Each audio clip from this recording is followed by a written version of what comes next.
Բարև ձեզ սիրելիներս, ուզում եմ կարճ, շատ կարճ խոսել Աստծու վերջին օրերի մարգարեացող զավակների մասին և Աստծու մյուս այն զավակների մասին, ովքեր որ մոռանում են, որ իրենք և խոսողը, ում որ իրենք լսում, բայց չեն հավատում, Աստծու զավակներ են, ու միանգամից քարեր են շպրտում, չարախոսում են և այլն։ Ես ուղղակի ուզում եմ հասկանալ և ձեզ հիշեցնել, այդ ինչու է, որ դուք իբր իմանալով Աստվածաշունչը շատ լավ հիշում եք, որ վերջին օրերին կգան սուտ մարգարեներ, բայց չեք հիշում, որ վերջին օրերին Տերը իր Սուրբ Հոգին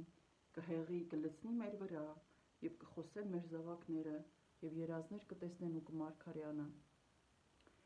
Իսկ այդ ինչպիսին եք դուք սպասում այն մարդուն, ով կմարգարեանա և դուք կհավատաք, կասեք միգուցե Աստծուց է, միգուցե այդ վերջին օրերի մարգարեացող զավակներից է, միգուցե այն զավակներից է, ում վրա որ պետք է, ում մեջ որ պետք է Սուրբ Հոգին խոսի։ Ուղղակի ուզում եմ հասկանալ ու դուք էլ ձեզ այդ հարցը տվեք, ինչից է որ երբ խոսում է ինչ-որ մեկը այս օրերին և պատմում է իր երազը կամ տեսիլքը, խոսքը Աստծու տված, որպեսզի ձեզ փոխանցվի, դուք առաջին բանը մտածում եք հաստատ վերջին օրերի սուտ մարգարեներից է, այսինքն հավատում եք, որ վերջին օրերն են, որովհետև դուք եք ասում, ասվել է վերջին օրերին կգան սուտ մարգարեներ, նայեք, որ չխաբնվեք։ Ճիշտ եք, վերջին օրերն են, ու վերջին օրերում Աստված իր Սուրբ Հոգին կլցնի մեր վրա, և Սուրբ Հոգին մեզ կուղղորդի, կառաջնորդի և կխոսի մեր շուրթերով, մեզ երազներ ցույց կտա, մեզ տեսիլքներ, հայտնություններ կտա, ու մենք կխոսենք, ու արդեն դուք կընտրեք հավատաք, թե ոչ,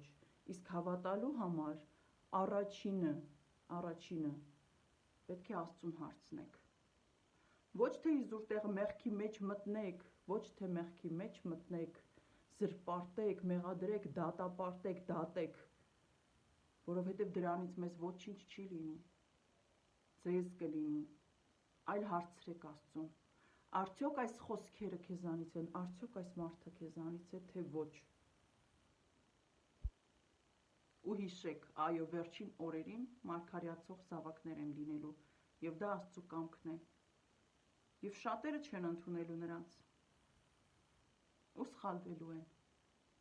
իսկ շատերն էլ ընդունելու են, որովհետև զգալու են, լսելու են իրենց հովվի ձայնը տվյալ զավակի շուրթերով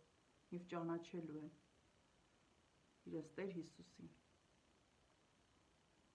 այնպես որ միայն քարեր շպրտելով, չարախոսելով չի։ Նայեք, որ դուք ձեր չարախոսությամբ չծառայեք սատանային գիտակցված կամ չգիտակցված, միևնույն է նա, ով Հիսուսին է պատկանում, ձեր նետած քարերը նրան չեն վնասի, բայց ձեզ կվնասի։